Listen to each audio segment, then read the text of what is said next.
नमस्कार साथियों, BPSC solution पर आप सभी का स्वागत है। बीपीएससी मेंस जीएस पेपर 2 का जो सेक्शन 3 है उसमें साइंस एंड टेक का सवाल पूछा जाता है। तो यहाँ पर हमने कुछ गेस क्वेश्चन लिया है, तो ये क्वेश्चन आपके लिए ज़रूरी हो सकता है कि यहाँ से कुछ क्वेश्चन आपको एग्जाम में देखने को मिल सके। तो ये ज़रूरी नहीं है कि डायरेक्ट क्वेश्चन छाप देगा, इसरो के बारे में पूछ सकता है, नैनो टेक्नोलॉजी के बारे में पूछ सकता है, तो इस चीज़ को आप ध्यान रखेंगे। तो पहला सवाल है, ISRO has played an important role in making India a global space power, however there are many challenges and opportunities in the new space age that ISRO needs to address, give your views on those aspects. तो इसका मैंने Hindi translate भी कर दिया है, तो जो Hindi medium वाले छात्र हैं उसको हिंदी में यहाँ पर आप लोग देख सकते हैं। सेकेंड क्वेश्चन है कि नैनो टेक्नोलॉजी क्या है। नैनो टेक्नोलॉजी जो है 21वीं शताब्दी का प्रमुख तकनीक क्यों है। भारतीय सरकार का जो मिशन है नैनो साइंस एंड टेक्नोलॉजी पे, उसका साइलेंट फीचर क्या है।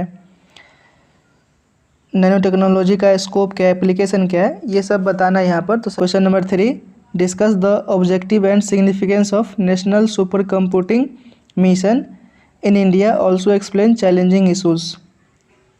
तो सुपर कंप्यूटिंग मिशन के जो उद्देश्य है और महत्व है उस पर चर्चा करना है, और इसके सामने जो चैलेंजेज है उसको भी यहाँ पर हमको देखना होगा।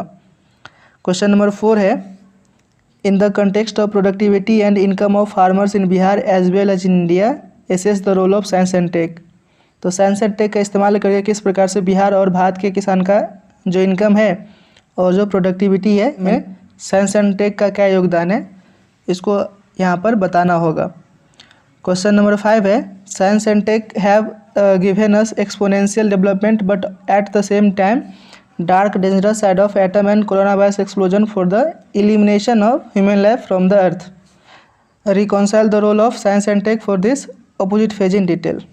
Next question है question number 6, analytically describe in detail the merits and demerits between a natural robot human and modern artificial robot on the basis of their rights and wrong behavior towards nature in present time our world. आजकल जो है हम लोग artificial robot पर ज़्यादा ध्यान दे रहे हैं, इसलिए हम लोग जो है ये क्या कहलाएंगे, नेचुरल रोबोट्स कहलाएंगे। तो ये और मैन मेड रोबोट है ना, उसका राइट्स रॉन्ग जो बिहेवियर है नेचर के प्रति प्रेजेंट वर्ल्ड में, इसको यहाँ पर आपको बताना होगा। क्वेश्चन नंबर 7 है, discuss the role of technology in the era of कोविड-19 pandemic in the context with India in general and Bihar in particular. कोविड-19 पेंडेमिक में टेक्नोलॉजी का क्या रोल रहा है, इसको यहाँ पर बताना है। क्वेश्चन नंबर 8 है, how has science and tech affected our life and society. हमारे लाइफ पे और सोसाइटी पे साइंस एंड टेक का क्या इफेक्ट रहा है, कैसे प्रभावित किया है, इसको बताना है। उसके बाद है कि discuss the impact of the internet and related tools on communication in related areas. Internet उससे जुड़ी संबंधित चीज़ों का कम्युनिकेशन पे क्या प्रभाव पड़ा है, इसको यहाँ पर बताना है। क्वेश्चन नंबर 9 है, रिन्यूएबल एनर्जी सोर्स क्या है। जैसे कि सोलर एनर्जी हो गया, विंड एनर्जी हो गया, ये सब रिन्यूएबल एनर्जी कैटेगरी में आता है। टाइडल एनर्जी हो गया। रिन्यूएबल एनर्जी मतलब जो कभी ख़त्म नहीं होगा या रिन्यू होते रहेगा। जैसे मान लीजिएगा अगर पेट्रोलियम के बारे में बात करेंगे तो ये नॉन रिन्यूएबल है, एक टाइम के बाद ख़त्म हो जाएगा। लेकिन जो सोलर एनर्जी है, विंड एनर्जी है, टाइडल एनर्जी है, ये सब खत्म नहीं होने वाला, तो इसके बारे में बात किया हुआ है। Discuss the scenario of wind energy and solar energy in India. Question number 10 है, what is satellite internet, analyse the benefit and challenges associated with satellite connectivity.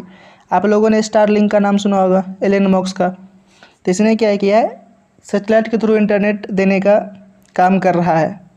तो उससे क्या बेनिफिट हो सकते हैं, चैलेंजेस क्या हो सकते हैं, इसके बारे में बताना है। तो बेनिफिट तो ये हो सकता है कि जहाँ पर हम लोग टावर इंस्टॉल नहीं कर सकते वहाँ पे भी हमको ये जो है मतलब इंटरनेट का इस्तेमाल कर सकते हैं। और चैलेंजेस क्या हो सकते हैं, ये सब के बारे में यहाँ पर बताना होगा। अगला सवाल है question number 11, discuss in detail what role can science and tech play to control the job crisis, economic recovery after the pandemic and success of the make in India program. तो नौकरी के संकट, महामारी के बाद आर्थिक सुधार और मेक इन इंडिया कार्यक्रम की सफलता को नियंत्रित करने के लिए विज्ञान और प्रौद्योगिकी की क्या भूमिका हो सकती है, इस पर चर्चा यहाँ पर करना होगा। अगला सवाल है, ग्लोबल वार्मिंग से आप क्या समझते हैं? How is India contributing in minimizing its effect? और इसके अलावा इस बात पे आपको कमेंट करना है कि the world would submerge in water in the coming future by the mistake committed by human being on this planet. Question number 13 है, despite nuclear being a cleaner fuel it remains outside the priority list of power sources in India. Comment and outline the merits and demerits of nuclear energy. तो nuclear energy से जो है ये आपको pollution नहीं होता है, ठीक है, लेकिन फिर भी जो है हम लोग जो पावर जनरेट करते हैं उसमें न्यूक्लियर एनर्जी का योगदान बहुत ही कम है। ज़्यादातर जो भारत में हम लोग थर्मल एनर्जी का इस्तेमाल करते हैं। तो न्यूक्लियर एनर्जी का मेरिट्स बताना और डिमेरिट्स बताना है। नेक्स्ट क्वेश्चन है, with economic growth the demand for power in India is only going to increase further. Economic growth होगा तो जो एनर्जी रिक्वायरमेंट है ये भी इंक्रीज होगा। In light of this discuss how science and tech can help India fulfil its energy need with jeopardizing environment health। Question number 15 है, give an account of the achievement of India in the field of space science and tech. यानी कि अंतरिक्ष science and take में भारत की उपलब्धियों का विवरण करना है और इसके अलावा चैलेंज एंड अपॉर्चुनिटीज़ के बारे में भी यहाँ पर बात करना है। क्वेश्चन नंबर 16 है, व्हाट इज़ बायोटेक्नोलॉजी।